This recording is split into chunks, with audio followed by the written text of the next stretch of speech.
L'entrepreneuriat est en réalité aujourd'hui ce domaine qui fait couler beaucoup d'encre. Il y a pas mal de gens qui se posent plusieurs questions et des fois ces questions sont devenues une inquiétude permanente.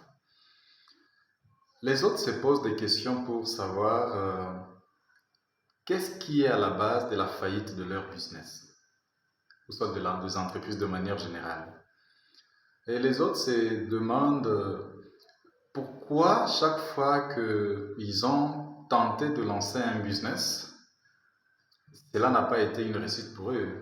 Ça veut dire que ce business-là finit toujours par faillir.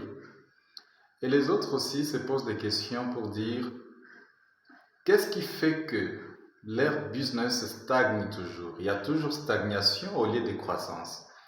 En fait, aujourd'hui, j'ai voulu faire une vidéo expliquant les principales conditions qu'il faut remplir avant de lancer et réussir son business. J'ai résumé quelques conditions. La première condition la plus importante pour lancer et réussir son business, c'est de faire d'abord une étude du marché avant de se lancer. Vous savez, beaucoup d'activités, beaucoup de business que vous lancez ne réussissent pas parce que vous ne commencez pas par une étude du marché au préalable. C'est quoi une étude du marché? Je ne voudrais pas ici entrer en profondeur pour vous dire comment ça se fait. Il y aura certainement une vidéo faite principalement pour ça. Mais aujourd'hui, je veux que vous compreniez que l'étude du marché, c'est juste cette activité-là qui est purement une technique répondant à des questions. La première question, c'est la question de l'opportunité. Et la deuxième question, c'est la question de la possibilité. Ça veut dire, lorsque vous voulez vous lancer dans un domaine, dans un business, d'abord posez-vous la question, est-ce que c'est opportun ce que je vais faire? L'opportunité vous amènera à détecter le vrai besoin qu'il y a. Est-ce qu'il y a un besoin? Est-ce qu'il y a un marché disponible? Est-ce que ce que je vais faire là rencontrera un besoin pour qu'il y ait un marché qui va se créer, ou soit ce marché-là existe déjà pour que j'ai la clientèle? Ça, c'est la question de l'opportunité. Lorsque vous vous rendez compte qu'il n'y a pas de marché, on ne peut pas entreprendre, on ne peut pas lancer une activité lorsqu'il n'y a pas de marché. Parce qu'on crée une activité pour s'enrichir et on s'enrichit derrière le vente et derrière le bénéfice réalisé. La deuxième question, c'est la question des possibilités. Est-ce que c'est possible de faire ce que je vais faire, je compte faire? Est-ce que c'est possible que je puisse me lancer dans ce business? Est-ce que j'ai les atouts importants, des atouts nécessaires pour pouvoir me permettre de me lancer dans cette activité? Est-ce que j'ai les moyens financiers? Est-ce que j'ai les moyens matériels? Est-ce que j'ai les moyens humains? Est-ce que j'ai les moyens informationnels me permettant alors de me lancer dans cette activité? Beaucoup se sont lancés dans des activités pour lesquelles ils n'en détenaient pas de capacité sur le plan financier, sur le plan matériel, sur le plan humain, sur le plan... Plusieurs plans nécessitent d'être d'abord étudiés avant de se lancer dans un business. Alors, lorsque vous vous lancez dans un business, après avoir fait une étude du marché, ça sera une condition réunie pour ne pas tomber en faillite. Mais lorsque vous vous lancez parce que vous faites du copie-coller, parce qu'il y a mon frère qui déjà a créé une pharmacie, moi aussi je vais créer une pharmacie. Parce qu'il y a mon frère qui a créé un restaurant, moi aussi je vais créer un restaurant. Vous allez tomber en faillite parce qu'il n'y a pas eu au préalable une étude du marché.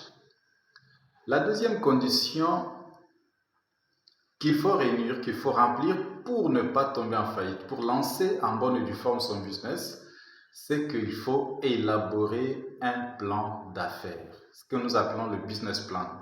Il faut avoir un business plan. Le business plan vous permettra de faire une prévision. Sur base des données collectées lors de l'étude du marché, vous allez alors projeter. Vous vous dites par exemple, au premier mois, voilà ce que nous réaliserons comme chiffre d'affaires. Au deuxième mois, voilà ce que nous allons réaliser comme chiffre d'affaires. Voilà à quel niveau seront nos charges d'exploitation. les charges variables, les charges fixes. Quelle est la politique de l'amortissement qui sera établie? Le plan d'affaires va vous permettre d'évaluer déjà de manière anticipative votre capacité d'autofinancement qui sera générée par les activités que vous comptez entreprendre.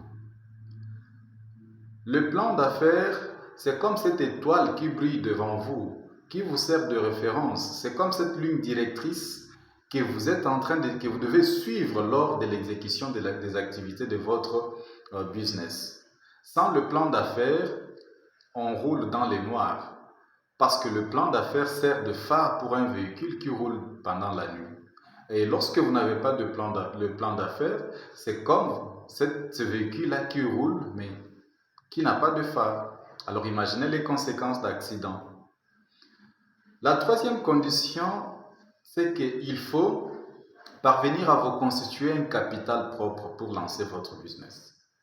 Beaucoup sont ceux-là qui ont entrepris, qui se sont lancés dans le business avec des capitaux empruntés. Non, on ne lance pas un business avec un capital emprunté. Lorsque vous lancez votre business avec un capital que vous avez emprunté et que vous devez rembourser, rassurez-vous que vous avez réuni une condition pour ne pas réussir votre business et cela va vous amener à la faillite le plus tôt possible.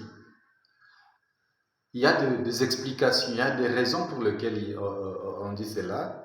La première raison, c'est que vous serez incapable de rembourser cet argent-là dès le premier mois ou soit même la première année. Parce que nous allons voir dans la condition suivante qu'il y a les cycles de vie de l'entreprise. Il y a plusieurs phases. Je parle déjà de la condition suivante. Il faut prendre connaissance du cycle de vie de l'entreprise. Il y a d'abord la première phase du cycle, c'est la phase du lancement. Il y a la phase de la croissance, il y a la phase de la maturité et il y a la phase du déclin.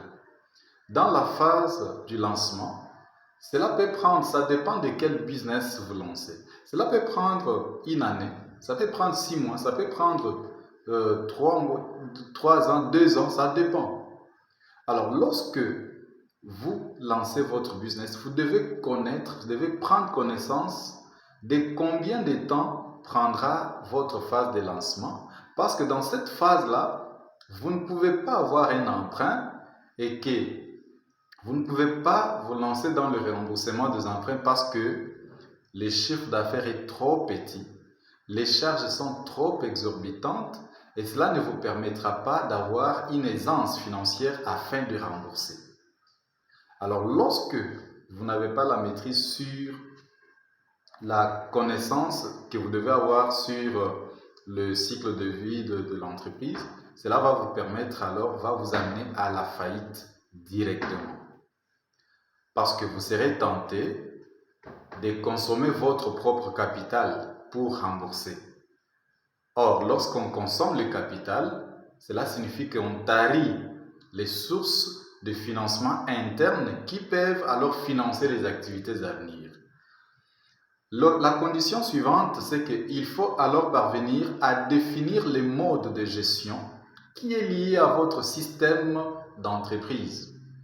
Il y a de ces entreprises qui sont des systèmes simples, mais il y a aussi de ces entreprises qui sont des systèmes complexes. Vous devez définir quel mode de gestion mettre en place. Est-ce que c'est la délégation? Est-ce que vous allez déléguer dès la création, dès la phase du lancement? Je ne pense pas. Parce que dès lors que vous déléguez des responsabilités dès la phase de lancement, vous avez réuni les conditions pour faillir.